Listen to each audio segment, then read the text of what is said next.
کیا تم تب بھی بہادر رہو گے جب صحرا تمہارا امتحان لے گا؟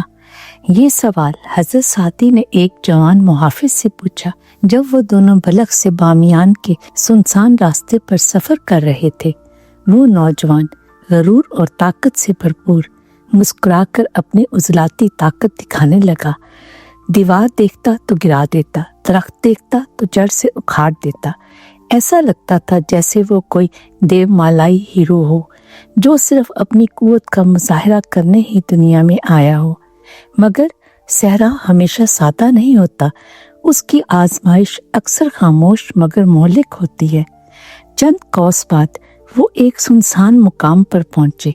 اچانک پتھروں کے پیچھے سے ڈاکو نمودار ہوئے، چہرے سخت، ہاتھوں میں چمکتے خنجر اور آنکھوں میں لالچ۔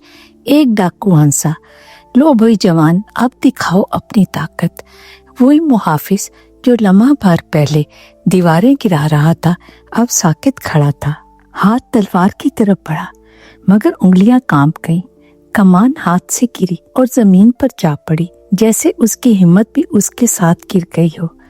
سعدی نے فوراً صورتحال کو سمجھ لیا، خاموشی سے آگے بڑھے اور اپنا تھیلا ڈاکوؤں کو دے دیا۔ فرمایا، لے لو جو لینا ہے، بس ہمیں جانے دو۔ ڈاکو حیرت سے ایک دوسرے کو دیکھنے لگے، شاید اتنی سادگی اور وقار کی توقع نہ تھی۔ سامان لے کر وہ ریت میں گم ہو گئے بغیر کوئی نقصان پہنچائے۔ محافظ خاموش ہو گیا، اب اس کی چال میں غرور نہیں، ندامت تھی۔ سعدی نے نرمی سے فرمایا، صحرا ہر کسی کا امتحان لیتا ہے۔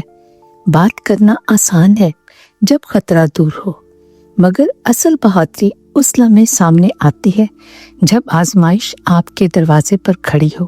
اصل طاقت بدن میں نہیں، دل میں ہوتی ہے، اور وہ دل تجربے اور عاجزی سے مضبوط ہوتا ہے۔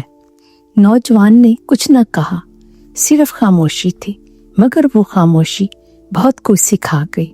جب سفر اختتام کو پہنچا، سعدی نے دوبارہ سوال کیا، کیا تم تب بھی بہادر رہو گے جب صحرا تمہارا امتحان لے گا؟ اب کی بار نوجوان کا لہجہ نرم مگر سچا تھا، امید ہے ایک دن ضرور۔ سعدی مسکرائے، فرمایا، اصل طاقت وہ نہیں جو تم میدان میں دکھاتے ہو، بلکہ وہ ہے جو تم آزمائش کے وقت اپنے دل میں پاتے ہو۔ بہادری کا مقام زبان نہیں، دل ہے، اور یہ الفاظ صحرا میں دیر تک گونجتے رہے، جیسے خاموشی میں کسی نئی بصیرت نے جنم لیا ہو۔